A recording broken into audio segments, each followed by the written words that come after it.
إن الحمد لله نحمده ونستعينه ونستغفره ونعوذ بالله من شرور أنفسنا ومن سيئات أعمالنا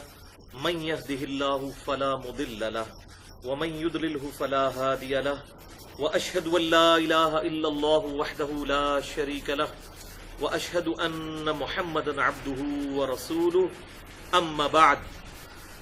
فإن خير الحديث كتاب الله وخير الهدي هدي محمد صلى الله عليه وسلم وشر الأمور محدثاتها وكل محدثة بدعة وكل بدعة ضلالة وكل ضلالة في النار.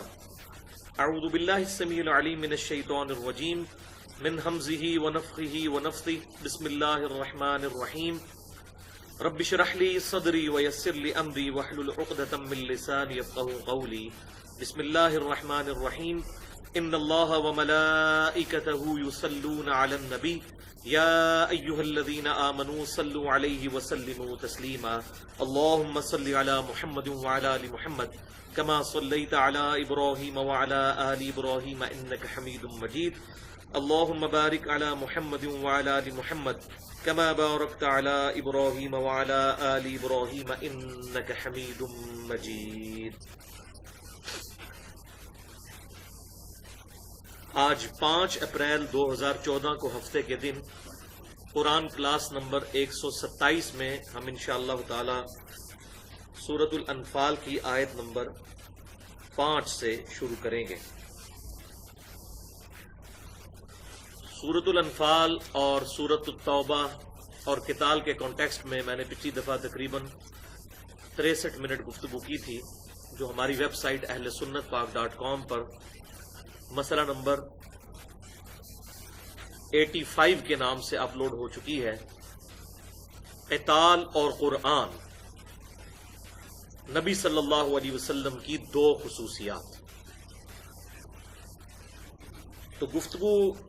غزوہ بدر کے اوپر ختم ہوئی تھی. آج انشاءاللہ تعالی غزوہ بدر کا جو سلسلہ ہے اس کانٹیکسٹ میں جو آیات ہیں وہ ہم شروع کریں گے. اس کے پس منظر میں نے کچھ باتیں بتائی تھیں، 1-2 باتیں ریپیٹ کر دیتا ہوں تاکہ آج کی گفتگو کے ساتھ ہمارا ربط بن جائے. کہ امام کائنات سید الاولین والآخرین شفیع المذنبین رحمت للعالمین سیدنا و مولانا امام اعظم محمد رسول اللہ صلی اللہ علیہ وآلہ وسلم جب مکہ شریف سے ہجرت کر کے مدینہ آئے تو آپ صلی اللہ علیہ وسلم نے مدینہ شریف میں 3 کام شروع ہی میں کر لیے. پہلا کام یہ کہ آپ صلی اللہ علیہ وسلم نے ایک انصار اور ایک مہاجر کو آپس میں بھائی بھائی بنا دیا، کیونکہ مہاجرین اپنا سارا مال و متاع مکے ہی میں چھوڑ آئے تھے. اب ان کے پاس کوئی ریسورسز نہیں تھے کہ جس کے ذریعے وہ زندگی کی گزر بسر کر سکیں. تو آپ صلی اللہ علیہ وسلم نے کمال حکمت عملی کا مظاہرہ کرتے ہوئے ایک انصار اور ایک مہاجر کو بھائی بھائی بنا دیا. ایک یہ کام کیا. دوسرا کام میثاق مدینہ. یہ پہلا جو کام ہے ہم اس کو مواخات بھی کہتے ہیں، اور دوسرا کام میثاق مدینہ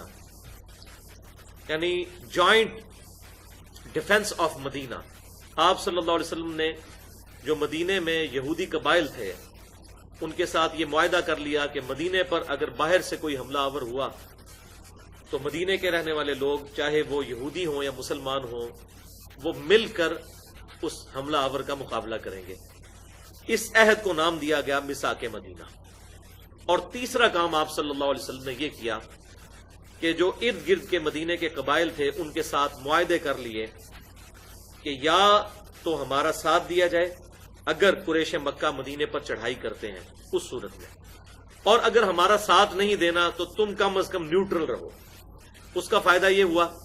کہ آپ صلی اللہ علیہ وسلم کے جو مدینہ شریف کے ارد گرد مخالفین تھے ان کے شر سے بھی آپ صلی اللہ علیہ وسلم اور مسلمانوں کو چھٹکارا حاصل ہو گیا. تو یہ 3 اہم کام تھے.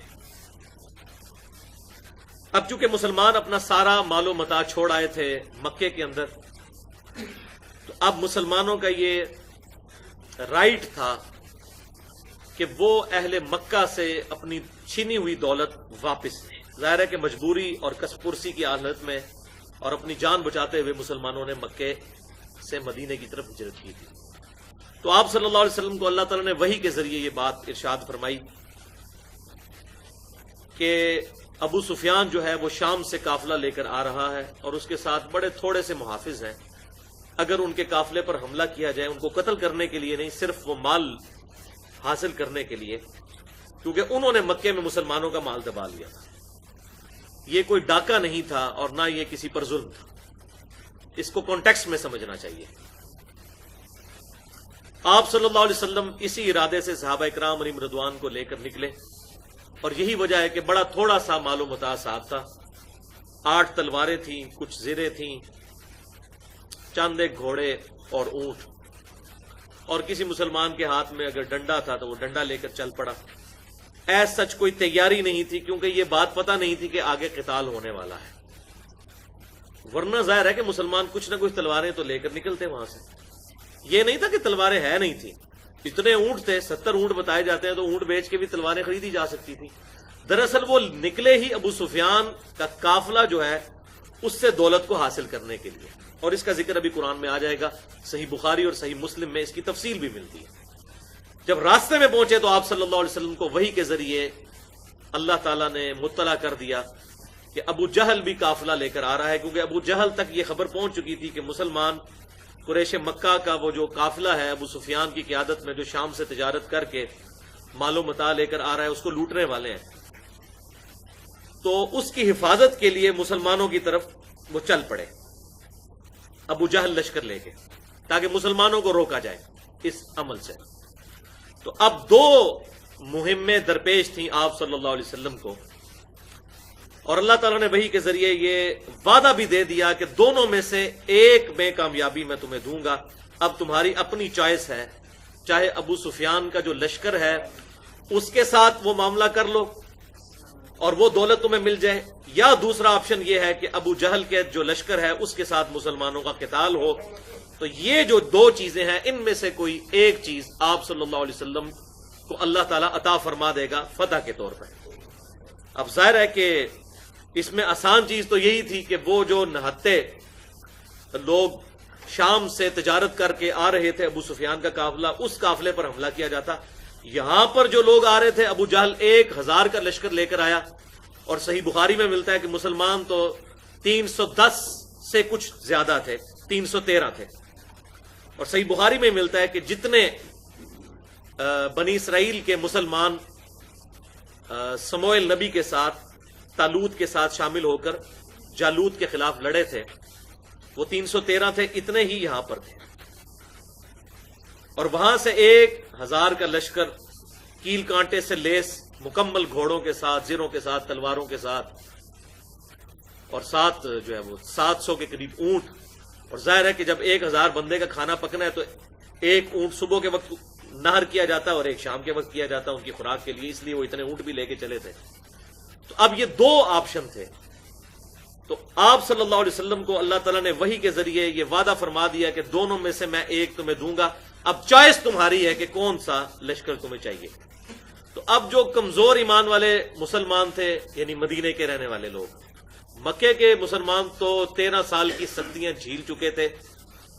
125 مسلمان، وہ تو کامل الایمان مومن تھے، وہ تو ہر ایک تکلیف سے گزر چکے تھے. مدینہ شریف میں ظاہر ہے کہ کچھ لوگوں نے وہ قبائل کی وجہ سے اسلام قبول کر لیا، کہ اوس اور خزرج کے اندر بڑے سرداروں نے اسلام قبول کیا تو انہوں نے بھی پیچھے پیچھے اسلام قبول کر لیا. ہے ایمان والے تھے، لیکن ظاہر ہے اتنی کنوکشن ان کے دل میں نہیں تھی جو اہل مکہ کی تھی، یا مدینہ شریف میں بھی جو پکے ایمان والے لوگ تھے اتنا ایمان ان لوگوں کا نہیں تھا. تو ان کی خواہش یہ تھی کہ ہمیں وہ نہتہ لشکر مل جائے، ہم اس پر حملہ کریں اور دولت حاصل کر لیں. اور آپ صلی اللہ علیہ وسلم کی خواہش یہ تھی کہ ابو جہل کے لشکر کے ساتھ ہمارا ٹکراؤ ہو، تاکہ حق کا حق ہونا اور باطل کا باطل ہونا ثابت ہو جائے. اور جو میں نے پچھلی دفعہ بتایا تھا کہ آپ صلی اللہ علیہ وسلم کے کیس میں اللہ تعالیٰ کی یہ سنت ظاہر ہوئی کہ اگلے انبیاء کرام علیہ السلام کے منکرین پر عذاب اللہ تعالیٰ کی طرف سے تیز ہواؤں کی صورت میں، پتھروں کی بارشوں کی صورت میں، سمندر میں غرق کرنے کی صورت میں، طوفان کی صورت میں آیا کرتا تھا. اور آپ صلی اللہ علیہ وسلم کے کیس میں وہ عذاب صحابہ کرام علیہم رضوان کے ذریعے اللہ تعالیٰ نے کفار پر نازل فرمایا، اور اس کی پہلی قسط غزوہ بدر آنے والی تھی. تو اب اس کا ذکر آ رہا ہے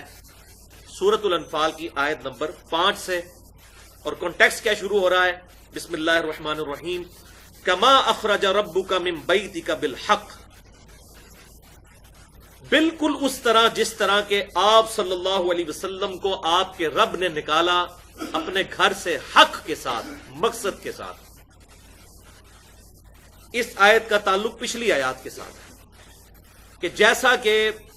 مال غنیمت کے معاملے میں بھی صحابہ کرام علیہم رضوان میں اختلاف پیدا ہو گیا تھا، بالکل اس طریقے کا اختلاف غزوہ بدر سے شروع بھی ہوا تھا، اب اس اختلاف کا ذکر آ رہا ہے۔ وہ جو اختلاف ہے ہم اوپر پڑھ چکے،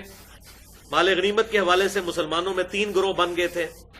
ایک وہ لوگ تھے جو میدان قتال میں کافروں سے لڑتے رہے، اور جب کافر بھاگ گئے تو انہوں نے سامان سمیٹنا شروع کر دیا۔ دوسرا گروہ وہ تھا جنہوں نے کافروں کا پیچھا کیا تاکہ کافر کہیں دوبارہ لوٹ نہ آئے، اور تیسرا گروہ وہ تھا جو آپ صلی اللہ علیہ وسلم کی حفاظت پہ مامور تھا۔ اب تینوں الگ الگ جو ہے وہ مال غنیمت کا دعویٰ کرتے تھے، لیکن مال غنیمت جو ہے وہ تو دوسروں نے سمیٹ لیا۔ تو اس پہ پھر آیت نازل ہوئی، یسألونک عن الانفال، اے محبوب صلی اللہ علیہ وسلم تم سے پوچھتے ہیں مال غنیمت کے بارے میں، قل الانفال للہ والرسول،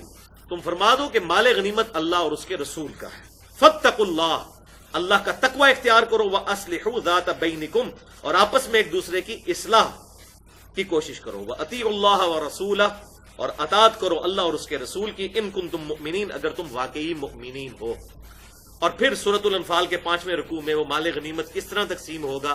کتنا حصہ کس کو ملے گا، وہ ڈیٹیل آ جائے گی۔ تو اب اس کے ساتھ اللہ تعالیٰ جوڑ رہا ہے کہ صحابہ کرام علیہم رضوان کو بیسیکلی خطاب کیا جا رہا ہے کہ اس وقت بھی مال غنیمت کے ایشو میں بھی تم لڑے، اور اسی طرح کا اختلاف تمہارا اس سے پہلے غزوہ بدر کے کیس میں بھی ہوا، کما اخرجا، جیسا کہ ہوا تھا اس وقت اختلاف، جبکہ اے نبی صلی اللہ علیہ وسلم، اخرجا کا ربک کا من بیتک بالحق، آپ صلی اللہ علیہ وسلم کو آپ کے رب نے حق کے ساتھ، مقصد کے ساتھ اپنے گھر سے نکالا۔ وَإِنَّ فَرِيقًا مِّنَ الْمُؤْمِنِينَ لَكَارِهُونَ، اور بے شک مومنین میں سے ایک گروہ ایسا تھا جو کہ قتال کے معاملے میں دل میں کراہت کرتا تھا۔ ظاہر ہے زندگی تو سب کو پیاری ہوتی ہے، زندگی کی جو محبت ہے اور جینے کی خواہش، یہ تو اللہ تعالیٰ نے ہماری جبلت اور انسٹنکٹ میں ڈال دی ہے۔ تو یہ تمام مومنین کا حساب نہیں تھا، وہ مومنین جو ابھی کامل الایمان نہیں ہوئے تھے، یہ ان کا ذکر آ رہا ہے۔ یجادلونک فی الحق، اے محبوب صلی اللہ علیہ وسلم وہ مومنین آپ سے جھگڑا کر رہے تھے، آپ سے بحث کر رہے تھے، بعد ما تبین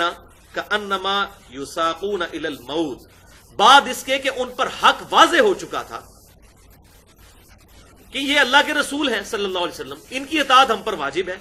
آپ صلی اللہ علیہ وسلم اگر اس چیز کا ارادہ رکھتے ہیں کہ ان 2 گروہوں میں سے ہم نے ابو جہل کے ساتھ ٹکرانا ہے، تو تم اپنے نبی پر اعتماد کرو کہ اللہ تعالیٰ ان کی مدد فرمائے گا، نہ کہ یہ کہ تم کمزور لشکر کی طرف چل پڑو، ابو سفیان کے لشکر کی طرف۔ تو اے محبوب صلی اللہ علیہ وسلم یہ تم سے جھگڑ رہے تھے حق بات کے واضح ہو جانے کے بعد۔ جب آپ صلی اللہ علیہ وسلم کو حق مان لیا تو اس کے بعد آپ صلی اللہ علیہ وسلم کے حکم پر لبیک کہنا چاہیے تھا، چاہے اس کا نتیجہ کچھ بھی نکلنے والا تھا۔ تو اے محبوب صلی اللہ علیہ وسلم وہ آپ سے جھگڑا کر رہے تھے بعد اس کے کہ ان پر حق واضح ہو چکا، اور وجہ کیا تھی؟ کأنما یساقون الی الموت، گویا کہ ان کو ہانکا جا رہا ہو موت کی طرف، وہم ینظرون، اور وہ موت کو سامنے دیکھ رہے ہو۔ ظاہر ہے میدان جنگ کا تو یہی معاملہ ہوتا ہے، تو جیسے موت کی دہشت طاری ہو جاتی ہے، اس وقت ان صحابہ کرام علیہم رضوان پر جو ابھی کامل الایمان نہیں تھے، موت کی دہشت طاری تھی، اس لیے وہ آپ صلی اللہ علیہ وسلم کے ساتھ بحث کر رہے تھے اس معاملے میں کہ نہیں، ابو سفیان کا جو لشکر ہے اس کی طرف جائیں گے اور ابو جہل کے لشکر کی طرف نہیں جائیں گے۔ لیکن اللہ تعالیٰ کو تو کچھ اور ہی منظور تھا۔ وَإِذْ يَعِدُكُمُ اللَّهُ إِحْدَى الطَّائِفَتَيْنِ، اور یاد کرو وہ وقت جبکہ اللہ تعالیٰ نے تم سے وعدہ کیا تھا کہ ان 2 گروہوں میں سے ایک تو تمہیں عطا فرما دے گا، چاہے ابو سفیان کا لشکر اور چاہے ابو جہل کا لشکر، جس پہ بھی حملہ کرو گے اللہ تعالیٰ تمہیں کامیابی دے گا۔ انہا لکم، کہ وہ تمہارے لیے ہے، دونوں میں سے ایک لشکر، وَتُوَدُّونَ أَنَّ غَيْرَ ذَاتِ الشَّوْكَةِ، اور تم پسند کرتے تھے نہتے گروہ کو، تکون لکم، کہ وہ تمہارے حصے میں آئے، یعنی ابو سفیان کا لشکر تم چاہتے تھے کہ ان کے پاس تو کوئی لڑنے والے لوگ موجود نہیں ہیں اور اس لشکر پہ ہم حملہ کریں، وہاں سے مال بھی مل جائے گا اور جان بخشی بھی ہو جائے گی، جبکہ اللہ تعالیٰ کچھ اور فیصلہ فرما چکا تھا، اور وہ یہ کہ صحابہ اکرام کے ذریعے کافروں پر عذاب استیصال کی پہلی قسط غزوہ بدر کی شکل میں گر پڑے۔ وَيُرِيدُ اللَّهُ أَن يُحِقَّ الْحَقَّ بِكَلِمَاتِهِ، جبکہ اللہ تعالیٰ تو یہ چاہتا تھا کہ حق کو حق کر دے اپنے ارشاد کے ساتھ، وَيَقْطَعَ دَابِرَ الْكَافِرِينَ، اور کافروں کی جڑ کاٹ کے رکھ دے۔ یہ دیکھ لیں وہی بات ہے جو سورۃ الاعراف کی 72 نمبر آیت میں آئی تھی، جب کافروں کو ہلاک کیا گیا، وَقَطَعْنَا دَابِرَ الَّذِينَ كَذَّبُوا بِآيَاتِنَا وَمَا كَانُوا مُؤْمِنِينَ، اور ہم نے جڑ کاٹ کے رکھ دی ان کافروں کی جو ہماری آیات کو جھٹلایا کرتے تھے اور ایمان نہیں لاتے تھے۔ یہاں پر بھی اللہ تعالیٰ نے وہی الفاظ استعمال کیے ہیں، یہ اس بات کا ثبوت ہے، یہ عذاب استیصال کی پہلی قسط تھی کہ ان کی جڑ کاٹی جائے، اور جڑ کٹی ان کی، 70 سردار ان کے مارے گئے، 70 قیدی بنائے گئے۔ وہ تو یہ بات سوچ بھی نہیں سکتے تھے کہ ہمارے ساتھ ایسا معاملہ ہوگا نہتے مسلمانوں کے ذریعے، لیکن یہ سارا کا سارا معاملہ اللہ تعالیٰ کی غیبی مدد سے ہوا۔ اچھا، اب یہ جو حالات بیان کیے جا رہے ہیں بیسیکلی یہ غزوہ بدر کے بعد آیات نازل ہوئی ہیں، یہ پہلے کی نہیں ہے، اس کے بعد ایکسپرٹ اوپینین اللہ تعالیٰ کا آیا ہے، جس طرح کہ سورہ ال عمران کے 6 رکوع غزوہ احد کے متصل بعد نازل ہوئے تھے، اور مقصد یہ ہے کہ مسلمانوں کو ان کی اچھائیاں اور ان کی غلطیاں بتا دی جائیں تاکہ وہ اپنی اصلاح کریں۔ تو اللہ تعالیٰ جڑ کاٹ کر رکھ دے کافروں کی، وَلْيُحِقَّ الْحَقَّ وَيُبْطِلَ الْبَاطِلَ، اور حق کو حق ہونا ثابت کر دے اور باطل کا باطل ہونا، وَلَوْ كَرِهَ الْمُجْرِمُونَ، اگرچہ مجرم اس کو برا مانے۔ یعنی اللہ تعالیٰ نے حق کا حق ہونا اس غزوہ بدر کے اندر ثابت کرنا تھا، یہ اللہ تعالیٰ کا ارادہ تھا، اور ظاہر ہے کہ اللہ تعالیٰ نے اپنا ارادہ پورا فرمایا۔ اچھا، اب اس کی پوری ڈیٹیل جو ہے وہ آپ کو سیرت النبی پہ جتنی کتابیں لکھی گئی ان کے اندر مل جائے گی۔ صحیح بخاری میں بھی کتاب المغازی چیپٹر میں ایک پورا باب غزوہ بدر کے بارے میں موجود ہے، صحیح مسلم کے اندر بھی غزوہ بدر کے اوپر کتاب الجہاد کے اندر چیپٹر موجود ہے۔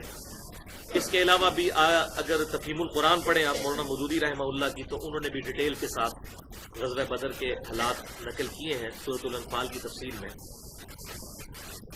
لیکن ساتھ ہی ساتھ دور حاضر میں بہت بڑا ایک کام ہوا، اگرچہ اس میں کچھ کمزوریاں موجود ہیں، لیکن میں سمجھتا ہوں کہ آج کے مسلمانوں کے لیے ماڈرن ایج میں ایک بہت بڑی خدمت ہے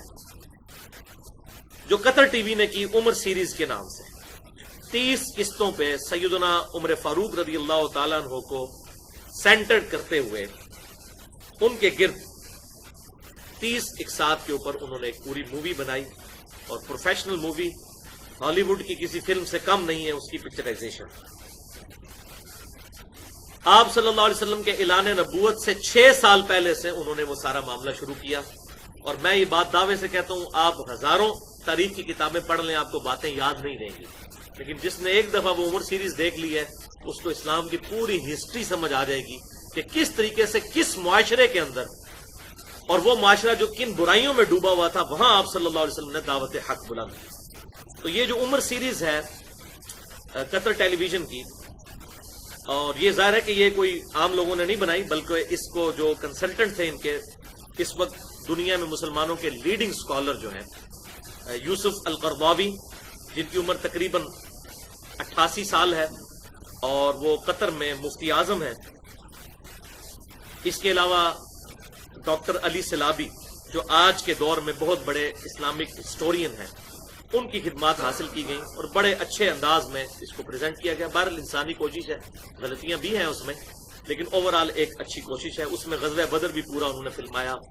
غزوہ احد بھی، اور اسی طریقے سے باقی واقعات سیدنا عمر کی شہادت تک، یعنی آپ صلی اللہ علیہ وسلم کی اعلان نبوت سے 6 سال پہلے سے لے کر سیدنا عمر کی شہادت تک یہ پورے کا پورا انہوں نے اس کو فلمایا۔ کچھ واقعات بیچ میں چھوڑ بھی دیے، لیکن اوورآل ایک اچھی کوشش انہوں نے کی۔ تو اس میں بھی غزوہ بدر کی جو پوری ڈیٹیل ہے بڑے احسن انداز کے اندر انہوں نے اس کو فلمایا ہے۔ اس سے پہلے بھی 70s میں کوشش ہوئی تھی ہالی ووڈ کی طرف سے دا میسج فلم، جس کی اب اردو میں بھی ڈبنگ ہو چکی ہے، لیکن ظاہر ہے کہ وہ پرانی ٹیکنالوجی تھی اس وقت، اس میں وہ پرفیکشن نہیں جو اس عمر سیریز میں۔ آپ یوٹیوب پہ لکھیں عمر سیریز، OMER اور آگے سیریز، تو عمر سیریز کھل جائے گی۔ اور ابھی تک اس کا اردو میں ترجمہ نہیں ہوا، یہ عربی میں بنائی گئی ہے، اور اس کا ٹیسٹ یہ ہے کہ یہ عربی میں ہے۔ آپ کو واقعی وہ مزہ آتا ہے کہ واقعی جو صحابہ کرام علیہم رضوان کا آپس میں جو رہن سہن تھا، اور اس وقت جو مشرکین عرب کی جو سوشل لائف تھی، اس کو پریزنٹ کیا ہے انہوں نے صحیح انداز میں۔ انگلش سب ٹائٹل کے ساتھ بھی آ چکی ہے، یعنی کہ انگلش نیچے لکھی ہوئی آتی ہے، لیکن انگلش میں ابھی ڈبنگ نہیں ہوئی، نہ اردو میں ہوئی ہے۔ اردو میں کہاں سے ہونی ہے؟ یہاں پہ تو زور ہے ڈراموں کے اوپر اور غلط قسم کی موویز کی ڈبنگ کے اوپر۔ اب یہ اسلام کی وہ خدمت کرے، اور پھر دوسری طرف مولویوں سے بھی بہت لوگ ڈرتے ہیں کہ چینل ہمارا بند نہ کروا دیں مولوی، کہ وہ ڈبنگ ہو تو مولوی فتویٰ لگانا شروع کر دیں۔ تو ظاہر ہے ان کی سمجھ میں تو بات دیر سے آتی ہے، اتنی جلدی سمجھ نہیں آتی۔ پہلے یہی لوگ تھے جو ویڈیو فلم کے بڑے مخالفین تھے، ہم اس وقت بھی دلائل کے ساتھ یہ بات کرتے تھے کہ بھائی ویڈیو فلم کا معاملہ بالکل ڈفرنٹ ہے، تصویر کا معاملہ بالکل ڈفرنٹ ہے، اس کو مکس نہ کریں۔ لیکن اب آپ دیکھ لیں، آپ کے سامنے ان کو سمجھ آ گیا، اب یہ ٹی وی سے ہٹتے ہی نہیں ہیں، ہر وقت ٹی وی میں بیٹھے رہتے ہیں، اپنے اپنے چینل سب نے تقریباً لانچ کر دیے ہیں۔ تو آپ صلی اللہ علیہ وسلم کی زندگی کے بارے میں اور صحابہ کرام علیہم رضوان کی زندگی کے بارے میں یہ عمر سیریز ایک بہترین کوشش ہے قطر ٹیلی ویژن کی، تو میں نے یہاں پر ضروری سمجھا کہ میں اس کو بیان کر دوں۔ اب 9 نمبر آیت سورۃ الانفال کی، آپ صلی اللہ علیہ وسلم اور صحابہ کرام کی دعائیں، اس کا ذکر آیا ہے۔ اذ تستغیثون ربکم، اور یاد کرو جب تم فریاد کر رہے تھے اپنے رب سے، فاستجاب لکم، تو اس نے تمہاری فریاد سن لی، دعا سن لی، انی ممدکم بألف من الملائکۃ مردفین، کہ بے شک میں 1000 فرشتوں کے ساتھ جو قطار در قطار اتریں گے تمہاری مدد فرمانے والا ہوں۔ یہ آپ صلی اللہ علیہ وسلم کو تسلی دے دی گئی کہ اگر 1000 کا لشکر ابو جہل لے کر آ گیا تو میں 1000 فرشتے نازل کر دوں گا، لیکن یہ فرشتے صرف مسلمانوں کی تسلی کے لیے، باقی فرشتوں کے ذریعے کیا ہونا تھا؟ اللہ تعالیٰ خود مدد فرمانے والا ہے۔ اور اسی کا ذکر، وہ یونیورسل ٹروتھ بھی، مسلمانوں کا عقیدہ بھی ساتھ کلیئر کر دیا گیا کہ فرشتوں کے اوپر نہ رہنا۔ وَمَا جَعَلَهُ اللَّهُ إِلَّا بُشْرَىٰ وَلِتَطْمَئِنَّ بِهِ قُلُوبُكُمْ، اور ہم نے فرشتوں کو نہیں بنایا تھا مگر صرف بشارت، اور یہ اس لیے کہ تمہارے دل جو ہیں وہ اطمینان پکڑ جائیں کہ اچھا 1000 کافر آ رہے ہیں تو 1000 فرشتے بھی نازل ہوں گے مدد کے لیے۔ وَمَن نَّصْرُ إِلَّا مِنْ عِندِ اللَّهِ، اور یہ بات یاد رکھو کہ مدد نہیں تھی مگر صرف اللہ کی طرف سے۔ یہ فرشتوں نے کیا کرنا تھا؟ مدد اللہ کی طرف سے، اصل مدد اللہ کی۔ یہ فرشتے صرف تمہارے دل کو استقامت دینے کے لیے اور دل کو سکون دینے کے لیے تھے کہ 1000 فرشتے آ گئے جی۔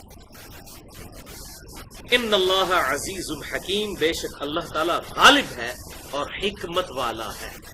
وہ غالب ہے، بغیر فرشتوں کے بھی کافروں کا خاتمہ کر سکتا ہے، لیکن اس کی حکمت کا تقاضا یہ ہے کہ اس نے انسانوں کی وہ اس کمزوری کو،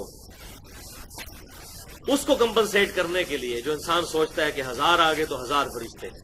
یہ اس نے حکمت عملی اڈاپٹ کی، ورنہ اللہ تعالیٰ کو ان چیزوں کی ضرورت نہیں، اللہ تعالیٰ غالب ہے الحمدللہ۔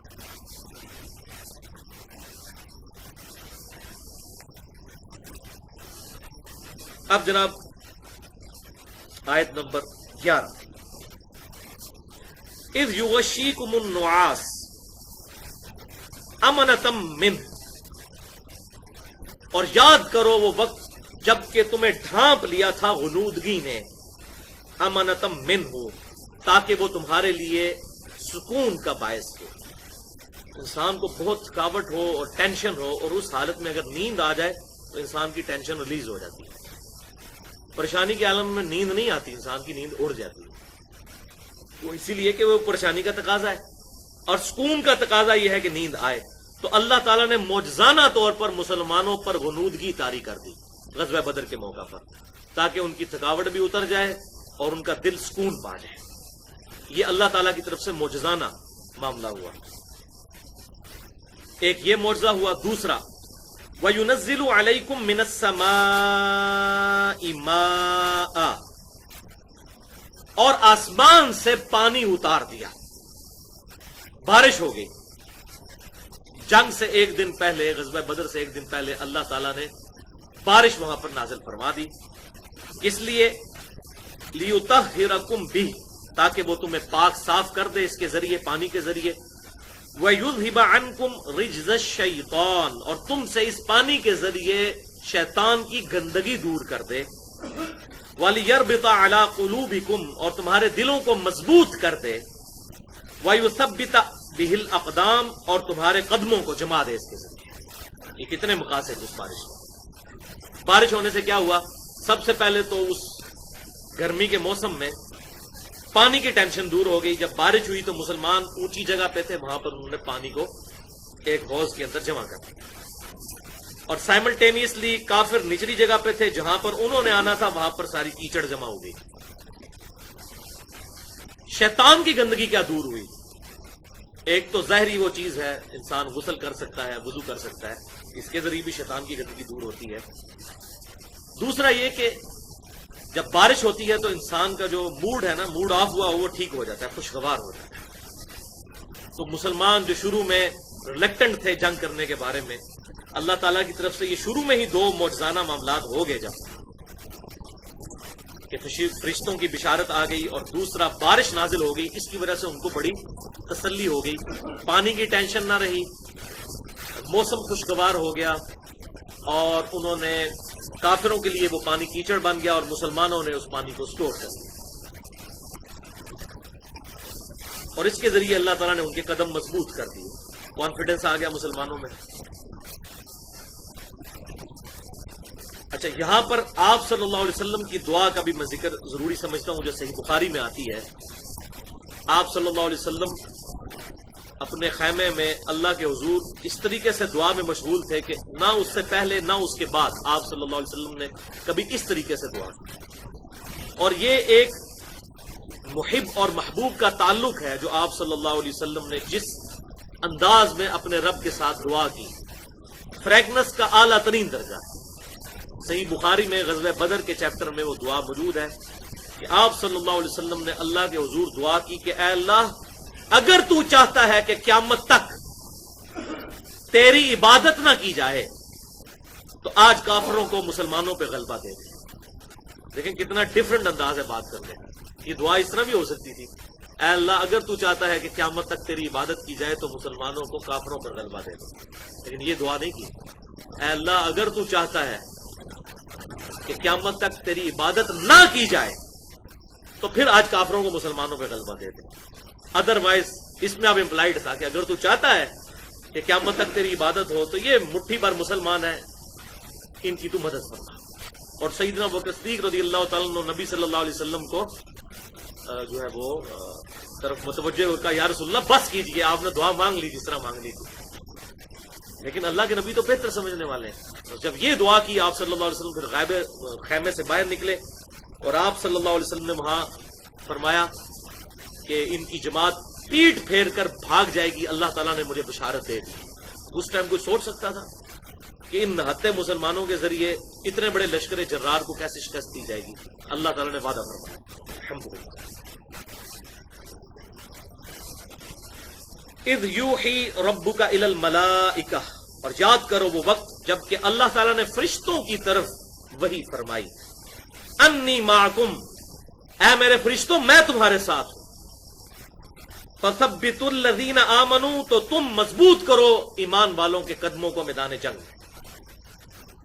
یعنی فرشتوں کی تائید کے ساتھ مسلمانوں کے دل جمے رہے۔ اللہ تعالیٰ نے ایک ظاہری سبب بنایا، اس کے بغیر بھی ہو سکتا ہے، جیسا کہ ایک اور سبب جو صحیح مسلم میں حدیث ہے کہ ہر انسان کے ساتھ ایک شیطان اور ایک فرشتہ اٹیچ ہے، شیطان اسے برائی کی طرف لگاتا ہے اور فرشتہ اس کو اچھائی کی طرف مائل کرتا ہے۔ اور اندر سے بعض اوقات انسان جب اچھا کام کرتا ہے تو اندر سے انسان کو فیل ہوتا ہے جیسے اندر سے کوئی اسے شاباش دے رہا ہے، اور بیسیکلی فرشتہ ہی وہ اس کا اللہ تعالیٰ کی طرف سے قدم مضبوط کرنے والا ہوتا ہے۔ تو آپ صلی اللہ علیہ وسلم کے ذریعے صحابہ کرام علیہم رضوان کو اللہ تعالیٰ نے ثابت قدم رکھا میدان جنگ میں، اور فرشتوں کی طرف وہی فرمائی کہ اے میرے فرشتوں میں تمہارے ساتھ ہوں، تم ایمان والوں کو ثابت قدم رکھو میدان جنگ میں۔ سألقی فی قلوب الذین کفروا الرعب، ان قریب میں ان کافروں کے دل میں رعب ڈال دوں گا۔ اور جب رعب پڑ جائے، کانفیڈنس لوز ہو جائے نا، تو چاہے اگلا کمزور بھی ہو، انسان شکست کھا جاتا ہے، جس کی نمائندہ مثال ہماری پاکستان کی کرکٹ ٹیم ہے۔ بڑے میچز کے اندر رعب پڑ جاتا ہے تو جیتا ہوا میچ بھی ہار جاتے ہیں۔ جب رعب ڈال دیا جائے تو بہادر سے بہادر شخص بھی بزدل ہو جاتا ہے۔ فرشتوں کے ذریعے اللہ تعالیٰ نے رعب ڈال دیا۔ اور صحیح بخاری میں ایک حدیث مجھے ضمناً یاد آ گئی غزوہ بدر کے چیپٹر میں، کہ سیدنا جبرائیل علیہ السلام حاضر ہوئے اور کہا یا رسول اللہ صلی اللہ علیہ وسلم، آپ کے صحابہ کرام علیہم رضوان میں سب سے افضل کون ہے؟ تو آپ صلی اللہ علیہ وسلم نے کہا کہ سب سے افضل صحابہ میں وہ ہیں جن صحابہ نے غزوہ بدر میں حصہ لیا۔ تو حضرت جبرائیل نے عرض کی کہ یا رسول اللہ صلی اللہ علیہ وسلم، ہم فرشتوں میں بھی سب سے افضل فرشتے وہ ہیں جو غزوہ بدر میں آپ صلی اللہ علیہ وسلم کے ساتھ شامل ہوئے۔ اللہ اکبر کبیرہ والحمد للہ کثیرا وسبحان اللہ بکرۃ واصیلا۔ تو آپ صلی اللہ علیہ وسلم کی نسبت کی برکت فرشتوں کو بھی حاصل ہے۔ فرشتوں میں بھی وہ فرشتے افضل ہیں جو غزوہ بدر میں آپ صلی اللہ علیہ وسلم کے ساتھ شامل ہوئے۔ یہ صحیح بخاری میں حدیث موجود ہے۔ تو فرشتوں کو اللہ نے وحی کی کہ میں تمہارے ساتھ ہوں، تم ایمان والوں کے قدم کو جماؤ، ان قریب میں کافروں کے دلوں میں رعب ڈال دوں گا۔ فَضْرِبُوا فَوْقَ الْأَعْنَاقِ وَضْرِبُوا مِنْهُمْ كُلَّ بَنَانٍ، پس پھر تم ان کی گردنیں مارنا اور ان کے ہر جوڑ پر چوٹ لگانا۔ ظاہر ہے کہ جب وہ اپنا کانفیڈنس ہی لوز کر جائیں گے تو یہی معاملات ہوں گے۔ اور اس طرح کا معاملہ مسلمانوں کے ساتھ بھی ہوا تاتاریوں کے ہاتھوں، حتیٰ کہ یہاں تک واقعات رپورٹ ہوئے ہیں کہ ایک تاتاری ہوتا تھا اور 50 مسلمان سامنے ہیں تو ان کو کہتا تھا ادھر کھڑے رہو، میں ابھی آتا ہوں۔ گھر سے جا کے تلوار لے کے آتا تھا اور ساروں کی گردنیں کاٹ دیتا تھا، کیونکہ رعب پڑ گیا تھا۔ اللہ تعالیٰ کی طرف سے عذاب کا کوڑا مسلمانوں پہ برسا تھا ان کی عیاشیوں اور بدماشیوں کی وجہ سے۔ جس طرح آج بھی اس وقت مسلمانوں کی غلطیوں کی وجہ سے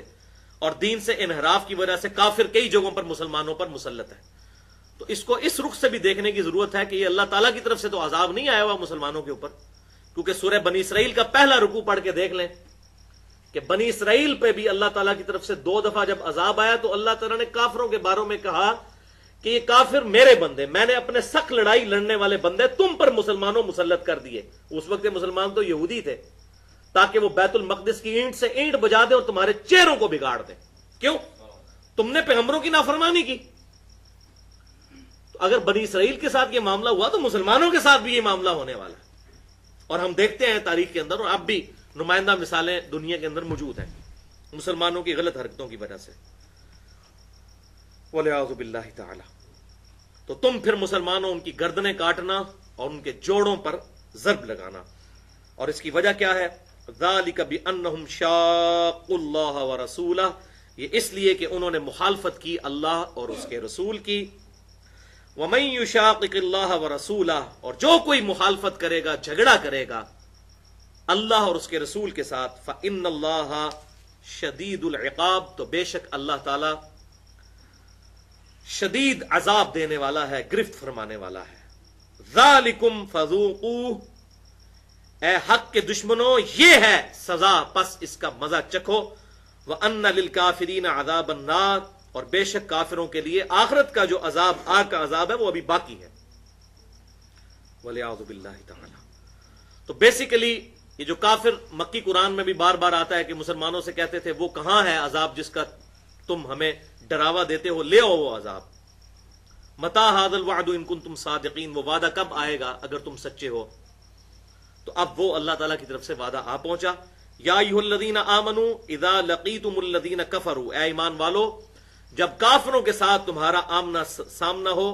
زحفاً ان کے لشکر جرار کے ساتھ میدان جنگ میں، فلا تولوہم الادبار، تو تم اپنے قدموں پہ پیٹھ کے پیچھے مت پھرنا۔ میدان جنگ میں بھاگ جانا یہ بڑے جرموں میں سے ایک جرم ہے، اور بسا اوقات انسان اپنے ایمان سے بھی ہاتھ دھو بیٹھتا ہے۔ وَلِعَوْذُ بِاللَّهِ تَعَالَى۔ اب اللہ تعالیٰ کی طرف سے گاڑا فتویٰ آ رہا ہے، اگر میدان جنگ میں کوئی آپ صلی اللہ علیہ وسلم کو چھوڑ کر بھاگ گیا، اس کے لیے معاملہ کیا ہوگا؟ وَمَن يُوَلِّهِمْ اور جو کوئی پیٹ پھیر دے گا یومئذ دبرہ کہ جس دن اس دن پیٹ پھیر دے گا یعنی میدان جنگ میں الا متحرفا سوائے اس کے دو ایکسیپشن دے دی ان دو ایکسیپشنز کے علاوہ جو کوئی پیٹ پھیر دے گا اور وہاں سے چلا جائے گا پھر جائے گا میدان جنگ سے میدان جنگ میں پیٹ دکھا دے گا سوائے ان دو ایکسیپشنز کے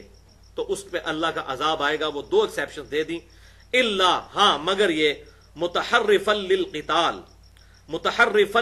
لقتال کہ وہ داؤ بدلنے کے لیے قتال کے میدان میں پیچھے ہٹے کہ چلو میں ادھر سے نہیں دوسری طرف سے آگے حملہ کرتا ہوں اس وجہ سے وہ پھرا اس نے پیٹھ دکھائی اپنے دشمنوں کو ایک یہ صورت اس کو آپ انگلش میں کہہ دیں ٹیکٹیکل موو او متحیزا الی فئۃ یا پھر اگلے گروہ جو ہے وہ اگلا گروہ وہ پچھلے گروہ کے ساتھ آ کر ملے جس کو آج کی ماڈرن جنگ کی لینگویج میں کہتے ہیں آرڈرلی ریٹریٹ کہ بعض اوقات جو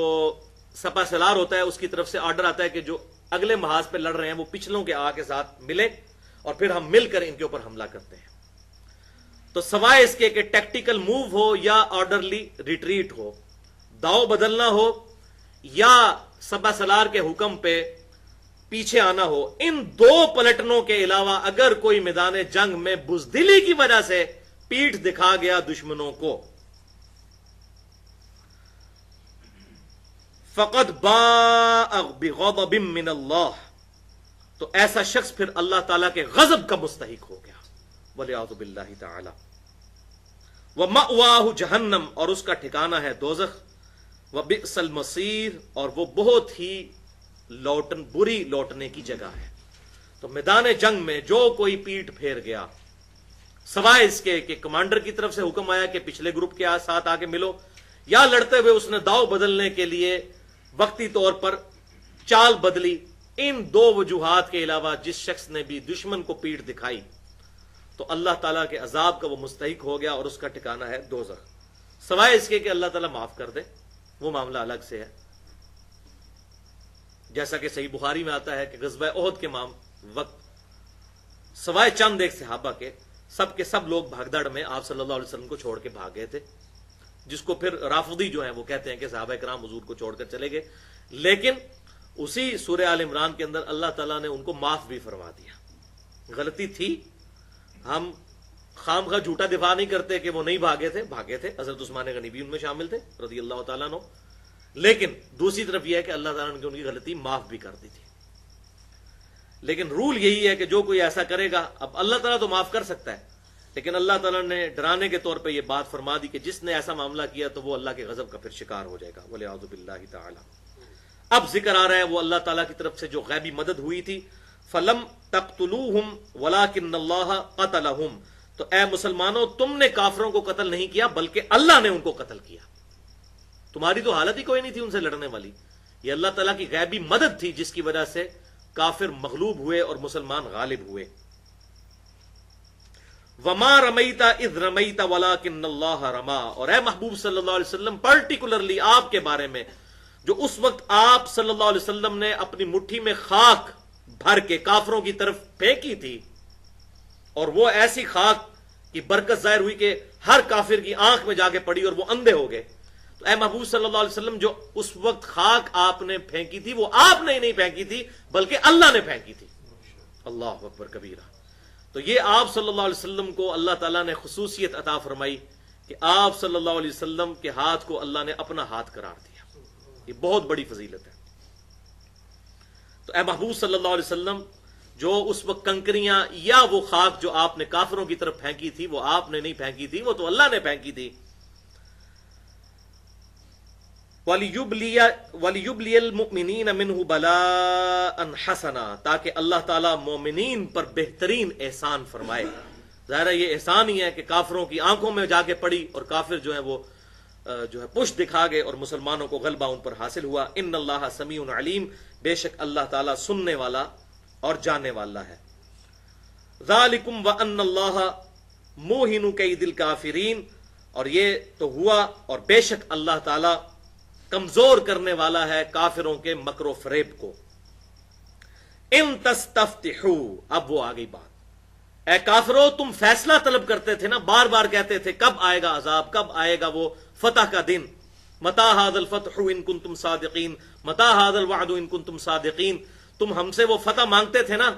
کہ وہ فتح کا دن کب آئے گا کہ جب مسلمانوں کو کافروں پر غلبہ نصیب ہوگا۔ ان تستفتحوا، تم مانگ رہے تھے نا ہم سے فتح، فقد جاءکم الفتح،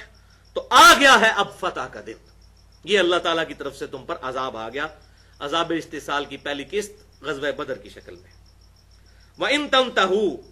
اور اگر اب بھی تم باز آ جاؤ اپنی حرکتوں سے، فَهُوَ خَيْرٌ لَكُمْ، تو وہ تمہارے لیے بہتر ہوگا۔ وَإِن تَعُودُوا، اور اگر تم پھر لوٹ کر آئے، نعود، تو پھر ہم بھی لوٹیں گے تمہیں پھر اسی طریقے سے عذاب کا مزہ چکھائیں گے۔ وَلَن تُغْنِيَ عَنْكُمْ فِئَتُكُمْ شَيْئًا وَلَوْ كَثُرَتْ، اور تمہیں کوئی فائدہ نہیں پہنچائے گی کوئی جماعت، چاہے وہ تمہاری مدد کرے، اور نہ تمہاری کثرت تمہیں فائدہ پہنچا سکے گی اللہ تعالیٰ کے مقابلے پہ، جب اللہ نے تمہارے لیے عذاب کا فیصلہ کر لیا۔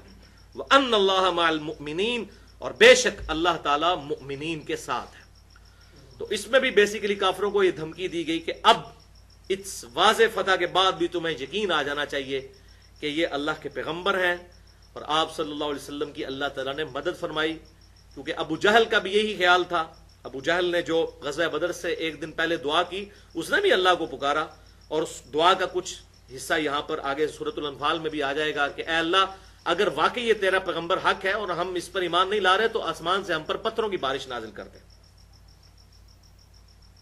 اور پھر وہ کہتے دیکھو کوئی پتھر نازل نہیں ہوئے لہذا یہ جھوٹے ہیں۔ اسی طریقے سے اے اللہ اس محمد کو ہلاک کر دے، معاذ اللہ استغفر اللہ، جس نے رحمی رشتوں کو توڑ دیا، باپ کو بیٹے سے، بیٹے کو باپ سے، بھائی کو بھائی سے جدا کر دیا۔ ظاہر ہے جب گھر میں بیٹے نے اسلام قبول کر لیا، باپ ابھی کفر پہ ہے، تو ظاہر ہے جدائی تو آ گئی۔ ہم قریش ایک جماعت تھے، اس محمد صلی اللہ علیہ وسلم نے آ کے یہاں پر پھوٹ ڈالی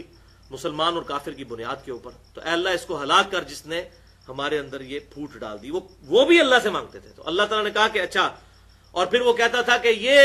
غزوہ بدر فیصلہ کرے گا کون حق پر ہے، جس کی فتح ہوگی وہ حق پر ہوگا۔ تو اصل میں اس کو ابو جہل کو یہ جواب دیا جا رہا ہے، ان تستفتحوا فقد جاءکم الفتح، تم فتح ہی مانگتے تھے نا ابو جہل مجھ سے دعا کر کے، تو دیکھو میری طرف سے فتح آ گئی، لیکن تمہارے لیے نہیں، محمد صلی اللہ علیہ وسلم اور ان کے فالورز کے لیے۔ لہذا یہ بات تم پر بالکل واضح ہو جانی چاہیے کہ اللہ تبارک و تعالی آپ صلی اللہ علیہ وسلم کے ساتھ ہے، اور ابو جہل خود بھی مارا گیا۔ تو پچھلے کافروں کو اللہ تعالیٰ فرما رہا ہے کہ اب بھی اس میں خیریت ہے کہ تم حق بات قبول کر لو، ادروائز اگر تم نے دوبارہ کوئی ایسی ایکٹیویٹی کی تو اللہ تعالیٰ کا دوبارہ عذاب آئے گا، اور وہ بھی آیا پھر غزوہ احد کی شکل میں۔ وہاں اللہ تعالیٰ نے فرشتے نازل فرما کے مسلمانوں کو وہاں بھی فتح دی، لیکن وہاں پر مسلمانوں سے آپ صلی اللہ علیہ وسلم کے معاملے میں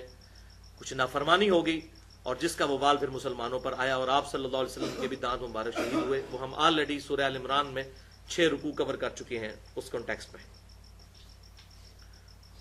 تو اللہ تعالیٰ نے فرمایا کہ اے کافرو تمہاری کثرت تمہیں کوئی فائدہ نہیں دے گی، ہم مومنین کے ساتھ ہیں، اگر دوبارہ تم نے کوئی ایسی حرکت کی تو دوبارہ عذاب تم پر آئے گا۔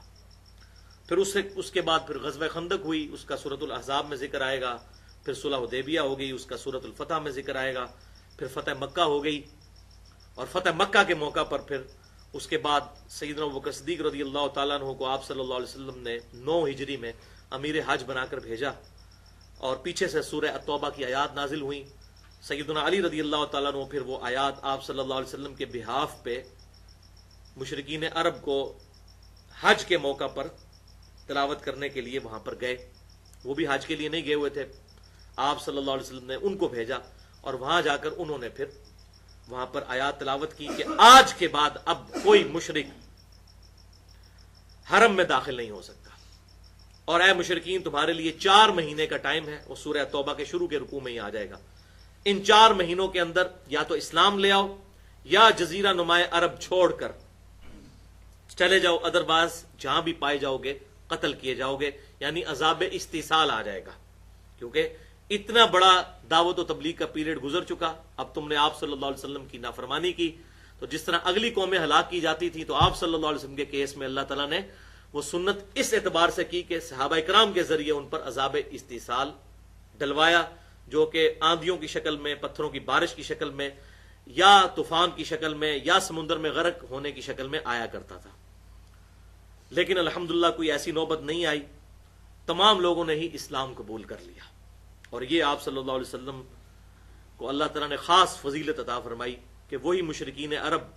جو آپ صلی اللہ علیہ وسلم کے ہمیشہ دشمن رہے، اللہ تعالیٰ نے انہی کو ایمان کی دولت سے سرفراز فرما دیا، اور پھر وہ مومنین کے ساتھ مل کر انہوں نے آئندہ آنے والی جنگوں میں بھی مسلمانوں کا ساتھ دیا، الحمدللہ۔ یا ایھا الذین آمنو، اے ایمان والو، اطیعوا اللہ و رسولہ، اطاعت کرو اللہ کی اور اس کے رسول کی، ولا تولوا عنہ وانتم تسمعون، اور روح گرداری نہ کرو اس حال میں کہ تم بات سن بھی رہے ہو، یعنی اللہ اور اس کے رسول کی بات سنی انسنی مت کرو، بلکہ اس کو سیریس لو کہ اگر یہ اللہ کا حکم ہے تو ہم نے اس حکم پر عمل کرنا ہے، سنی انسنی نہیں کرنی۔ یہ کوئی ایسی بات نہیں ہے کہ جو عمل کر لی تب بھی خیر، نہ کی تب بھی خیر، یہ ظاہر صحابہ کو ہی کہا جا سکتا تھا، ہمارے معاملات تو ڈیفرنٹ ہیں۔ ہمیں تو کوئی لاکھ دفعہ سمجھائے کہ نماز مسلمان پہ فرض ہے، لیکن ہزاروں مسلمانوں میں اکا دکا مسلمان ہی نماز پڑھتے ہیں، اور ہزاروں نمازیوں میں اکا دکا ہی ہیں جو فجر کی نماز جماعت سے پڑھتے ہیں، اکثر قضا کر کے پڑھتے ہیں۔ تو یہ ایسے لولے لنگڑے مسلمان اللہ تعالیٰ کو نہیں چاہیے۔ اللہ تعالیٰ کو تو ایسے مسلمان چاہیے کہ سنتے ہو تو اس کو پھر سیریس لو، روگردانی مت کرو۔ وَلَا تَكُونُوا كَالَّذِينَ قَالُوا سَمِعْنَا وَهُمْ لَا يَسْمَعُونَ، اور دیکھنا ان کی طرح نہ ہو جانا کہ جو کہتے تو تھے ہم نے بات سن لی لیکن وہ سننے والے نہیں تھے، سنی انسنی کرتے تھے۔ کون؟ یہودی۔ سورۃ البقرہ میں ان کا ذکر آ گیا کہ وہ کہتے تھے، بڑی پیغمبر اپنے وقت کے پیغمبر کی بات بڑے خوش و خضوع کے ساتھ سنا کرتے تھے، لیکن بعد میں اپنی مرضی کیا کرتے تھے، ایون پیغمبروں کو انہوں نے قتل بھی کیا۔ تو اے مسلمانوں، تم ایسا معاملہ نہ کرنا۔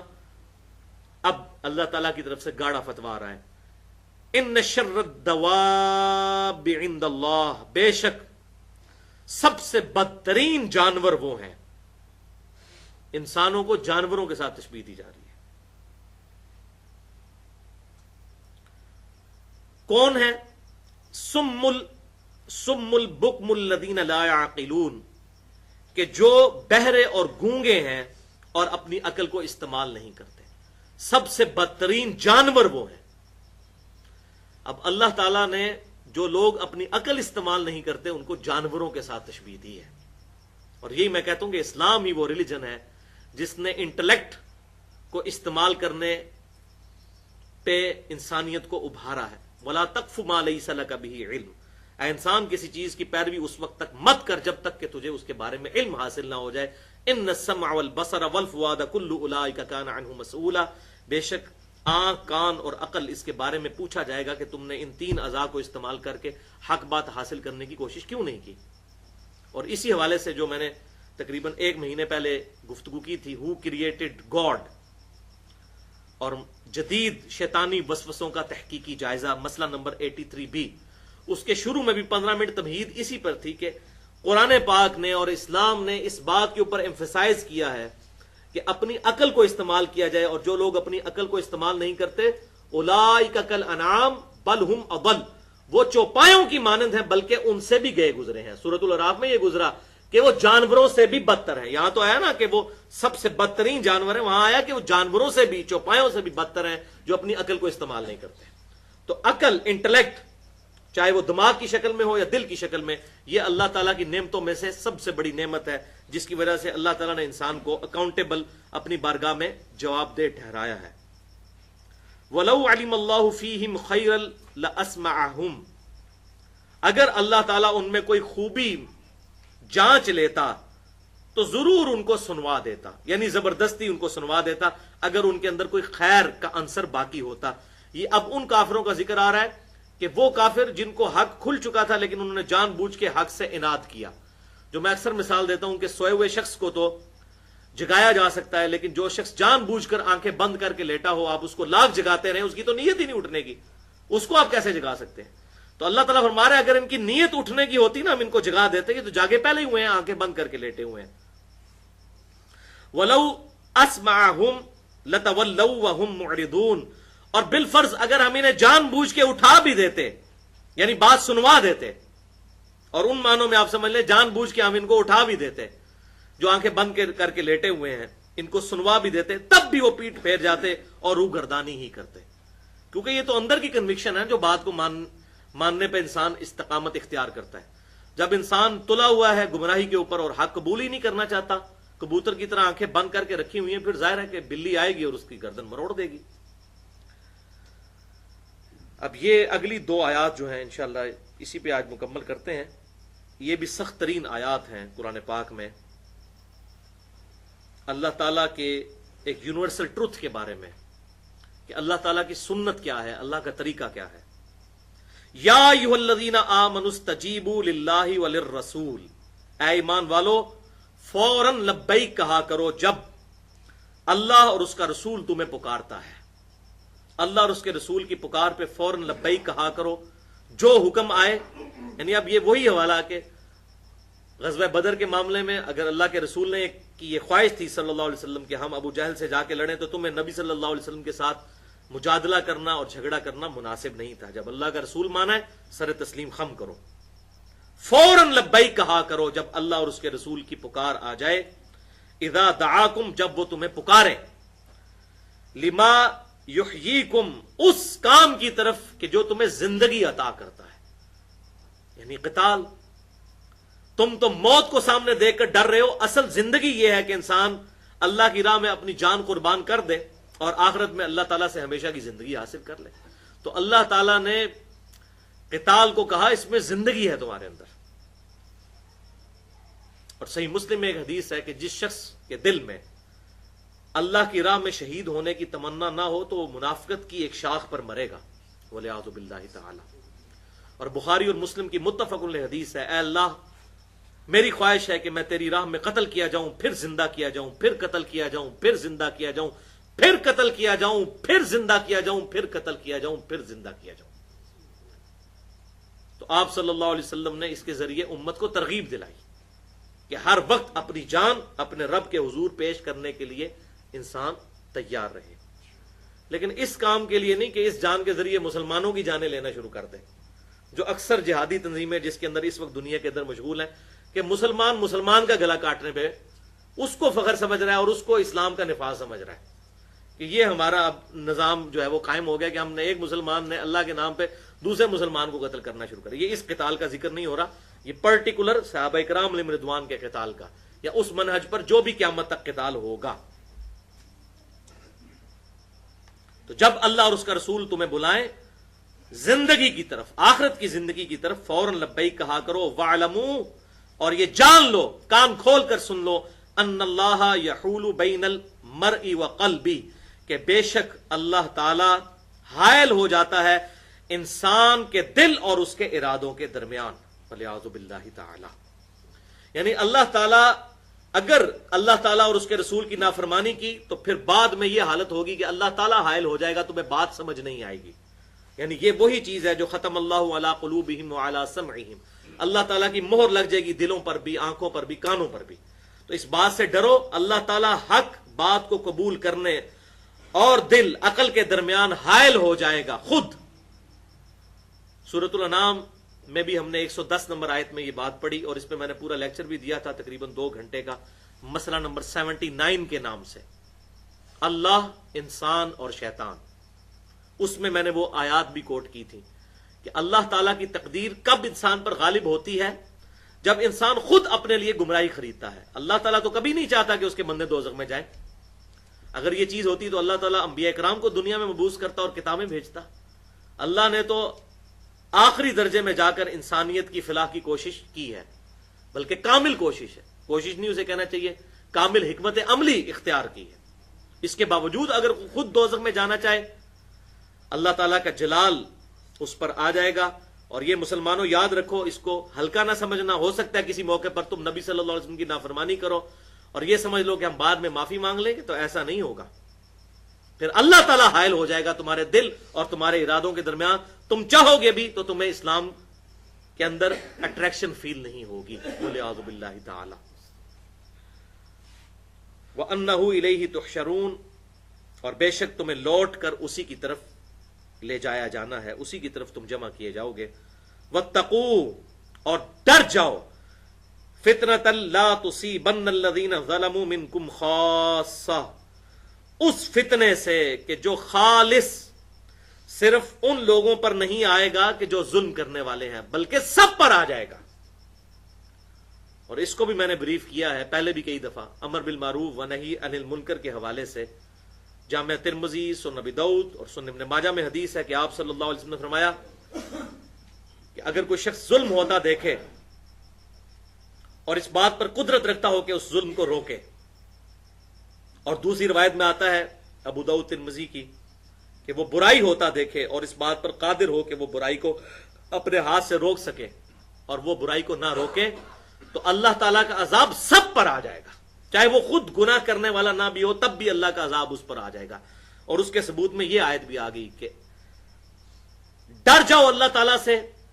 کہ جب اللہ تعالیٰ کی طرف سے کوئی فتنہ آزمائش آئے گی تو وہ خالصتاً صرف ظالم لوگوں کے لیے نہیں آئے گی جو تم میں سے ہیں، سب پر آ جائے گی. اگر تم نے ظلم کو روکنے کی کوشش نہ کی، نیوٹرل ہو گئے، تب بھی تم پر آ جائے گی اللہ تعالیٰ کی طرف سے وہ آزمائش، اللہ تعالیٰ کا عذاب. وَاعْلَمُوا أَنَّ اللَّهَ شَدِيدُ الْعِقَابِ، اور خوب جان لو کہ بے شک اللہ تعالیٰ سخت عذاب دینے والا ہے. رحم فرمانے والا بھی ہے لیکن سخت عذاب دینے والا بھی ہے. تو یہ الحمدللہ اس حوالے سے دو میری گفتگو بڑی اہم ہے. مسئلہ نمبر 24 کے نام سے تقریباً 25 منٹ کی گفتگو ہے، امر بالمعروف و نہی عن المنکر کی اہمیت کیا ہے. اور مسئلہ نمبر 48 کے نام سے فکر حسین تحریک خلافت کی روح ہے، اس میں بھی میں نے امر بالمعروف و نہی عن المنکر کے حوالے سے گفتگو کی ہے کہ جو اہل ایمان ہے اور ان کو حق کا حق ہونا اور باطل کا باطل ہونا کلیئر ہے، تو یہ صرف کلیئر ہونا کافی نہیں ہے بلکہ ان کی ذمہ داری ہے کہ برائی کو کم از کم اپنی زبان سے روکیں، ہو سکے تو ہاتھ سے روکیں، نہیں تو اپنی زبان کے ساتھ. باقی جو دل میں برا جاننا ہے وہ تو آخری درجہ ہے ایمان کے اندر، وہ تو سمجھ لیں کہ ایک کمزور سا دھاگا ہے، کسی وقت بھی ٹوٹ سکتا ہے. ایٹ لیسٹ جو اللہ تعالیٰ کی ریکوائرمنٹ ہے اپنے بندوں سے وہ یہ ہے کہ انسان اپنی زبان سے برائی کو برائی ضرور کہے، جہاں پر اس کو موقع ملتا ہے برائی کو ایڈریس کرنے کی کوشش کرے. اور اگر ہاتھ سے روک سکتا ہے، کہیں پر حاکم ہے، کہیں پر وہ جس طرح کہ ہر گھر کے اندر گھر کا جو سربراہ ہے وہ برائی کو روکنے پر قادر ہے، اپنے بیوی بچوں کے اوپر تو اس کا زور چل سکتا ہے، تو وہاں پر زبردستی کرنے کی وہ کوشش کرے، یہ اس کی ذمہ داری ہے. اللہ تعالیٰ سے دعا ہے جو حق بات میں نے کہی اللہ تعالیٰ ہمارے دلوں میں راسخ فرمائے. اگر جذبات میں میرے منہ سے کوئی غلط بات نکل گئی تو اللہ تعالیٰ ہمارے دلوں سے محو کر دے، ہمیں کتاب و سنت کی تعلیمات پر عمل کر کے دوسرے بھائیوں تک پہنچانے کی توفیق عطا فرمائے. سبحانک اللہم و بحمدک، اشہد ان لا الہ الا انت، استغفرک و اتوب الیک، وما علینا الا البلاغ المبین.